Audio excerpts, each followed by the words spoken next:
Hello and welcome. आज हम start करेंगे रीजनिंग। ठीक है, आज क्लास फर्स्ट है। बेसिक क्वेश्चंस होंगे, ठीक है, उनको देखेंगे कि कैसे सॉल्व करते हैं। मेनली आपके हरियाणा में जितने भी एग्ज़ाम्स होते हैं उसमें इस टाइप की ही रीजनिंग आती है। तो चलो स्टार्ट करते हैं। पहला क्वेश्चन हमारे पास, select the set in which the numbers are related in the same way as are the numbers of the following set. देखो ये एक सेट दिया हुआ है, जो इन तीन में रिलेशन है वही हमारे किसी ऑप्शन में रिलेशन होगा। तो हमें चेक करना है कि क्या रिलेशन हो सकता है इसमें। जैसे 3 8 ज़ा 24 होता है और 8 क्या होता है 4 का डबल। ठीक है, तो हमें इसमें देखना है कि थर्ड नंबर को डबल करना और फर्स्ट से मल्टीप्लाई करके जो आंसर आएगा वो आपका ये वाला नंबर आएगा। तो ये आ जाएगा 6 × 22 35 होगा, नहीं होगा। इसमें 2 × 16 कितना होता है 32, यहाँ पे 30 है, ये भी नहीं होगा। फिर आ जाता है 12 × 8, आपका कितना होता है 96, लेकिन यहाँ पे 84 है, तो ये वाले भी गलत। यहाँ पे आ जाएगा 4 × 18 18 4 ज़ा 72। ऑप्शन नंबर डी आपका करेक्ट आंसर हो जाएगा। Next question, 3 of the following 4 letter clusters are alike in a certain way and one is different. Pick the odd one out. देखो इसके लिए हमें क्या लिखना पड़ेगा, पहले अल्फ़ाबेट लिख लेते हैं, A B C D E F G H I J K L M। ठीक है, फिर यहाँ से हम ऑपोजिट में स्टार्ट कर देंगे। L O P Q R S T U V W X Y Z। ठीक है, इसने बोला है कि ऑड वन आउट देखना, तो C F I L सब में कितने का गैप है, 3 का गैप है। ठीक है, फिर G H I J ये लगातार है। M O Q S ठीक है, P S U X। ठीक है, तो इसमें जितने भी बाकी नंबर हैं उनमें क्या है, बीच में गैप है, लेकिन G H I J इसमें कोई भी गैप नहीं है, तो आपका जो आंसर हो जाएगा वो हो जाएगा B G H I J। ठीक है, next question, select the option that is related to the third letter cluster in the same way as the second letter cluster is related to the first letter cluster.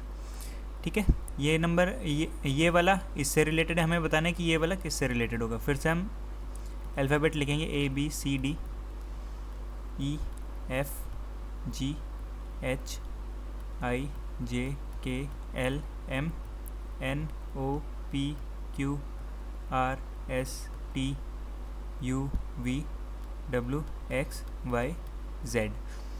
ठीक है, B किससे related है, Y से। E किससे related है, V से। ठीक है, B Y E V। C किससे है, X से, तो C X और D W। ठीक है, अब हमें देखना है कि D G E F, तो D वाला D के ऑपोजिट में क्या है, W।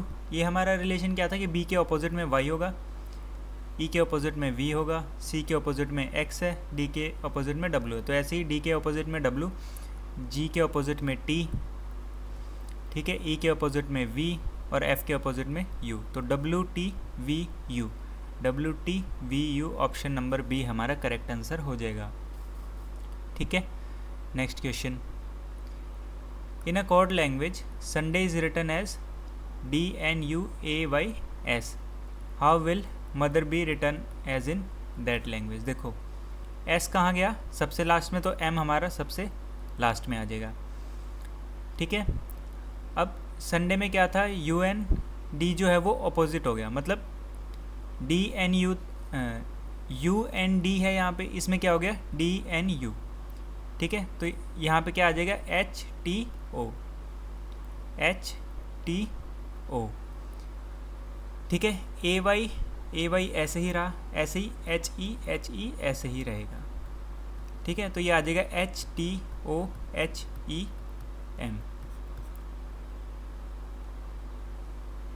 सॉरी ER है ना, H तो हो ही गया था, तो ER आ जाएगा। तो ये आ जाएगा HTOHEM।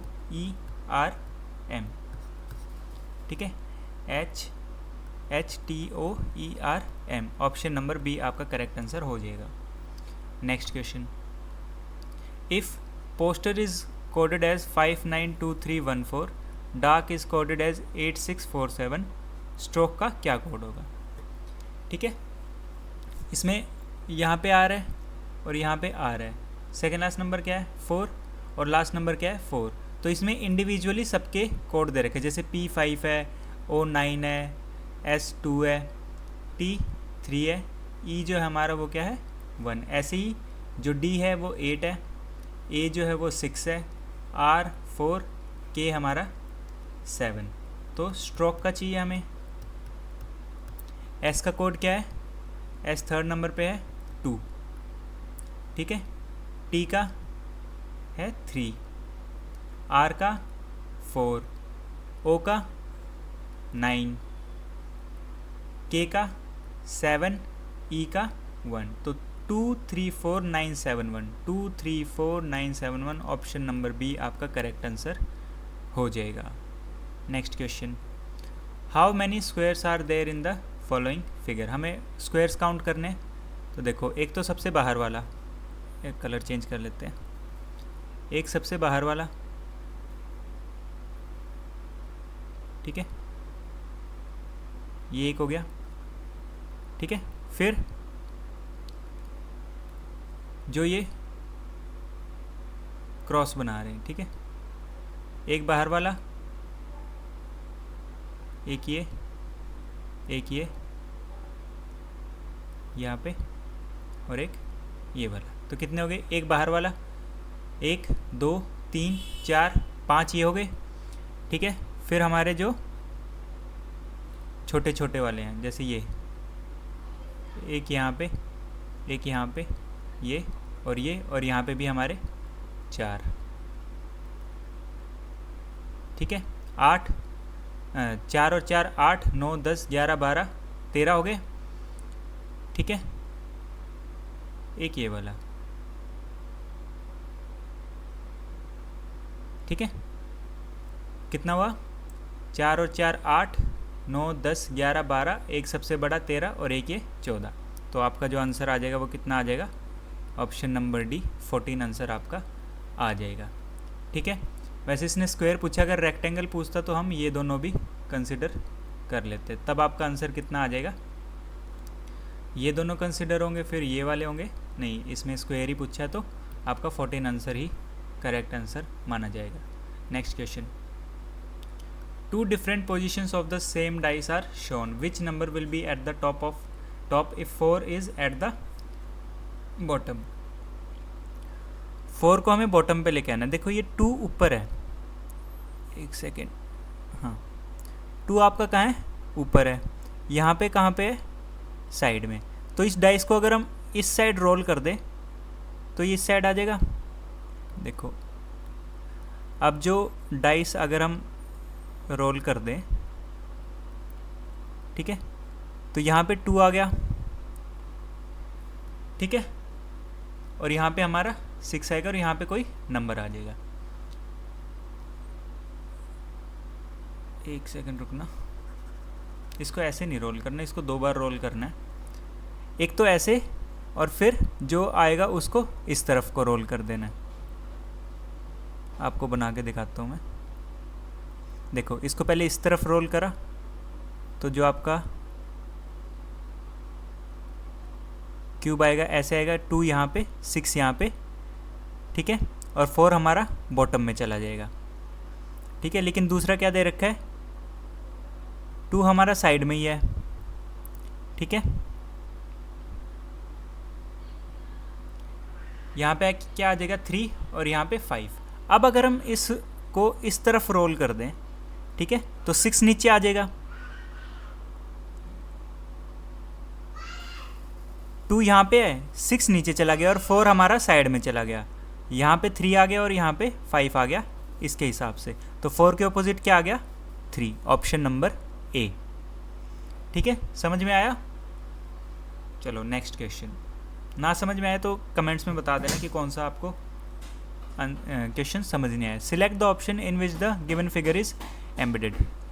ठीक है, हमें ये वाली फिगर दे रखी है, हमें बतानी है कौन सी फिगर में ये एम्बेडेड है। रोटेशन नहीं, रोटेशन वाला नहीं बोल रखा, तो हम इसमें रोटेशन अलाउ भी कर लेंगे। तो ऑप्शन अगर हम इसमें देखें तो ये ऐसे है, ठीक है, और 2 डॉट यहाँ पे, इसको अगर आप रोटेट करोगे तो यही वाली फिगर आ जाएगी, और किसी में ऐसा नहीं है। तो ऑप्शन नंबर ए हमारा करेक्ट आंसर हो जाएगा। ठीक है, अगला क्वेश्चन हमारे पास, which 2 sign should be interchanged in the following equation to make it correct. ठीक है, कभी भी ऐसा क्वेश्चन आए तो आप ऑप्शन से उठा लेना। तो पहले हम सबसे पहले वाला ऑप्शन उठाएंगे, चेंज करेंगे तो 12 माइनस का 8 डिवाइडेड बाय 12 इंटू में 9 प्लस का 3। ठीक है, 4 से कट करेंगे यहाँ पे 2 आ जाएगा, और यहाँ पे 3 आ जाएगा, 3 से कट करेंगे यहाँ पे 3, तो 12 माइनस 6 प्लस का 3। ठीक है, 12 में से 6 जाएंगे, 6 बचेगा, प्लस का 3 कितना आ जाएगा 9। तो पहला ही ऑप्शन हमारा सेटिस्फाई हो, तो यही आपका आंसर हो जाएगा। Next question, select the correct mirror image of the given figure when the mirror is placed to the right of the figure. Mirror हमारा कहाँ पे प्लेस्ड है, राइट में है फिगर के, मतलब यहाँ पे है। ठीक है, तो इसका उल्टा हो जाएगा, तो ये एरो ऐसे बनेगी। ठीक है, फिर ये वाला जो होगा ये इस टाइप का बनेगा। ठीक है, यहाँ पे गोला सा आ जाएगा, ये फिर Z ऐसे जाएगा यहाँ पे ये, और एरो हमारी ऐसे है तो ये ऐसे जाएगी। ठीक है,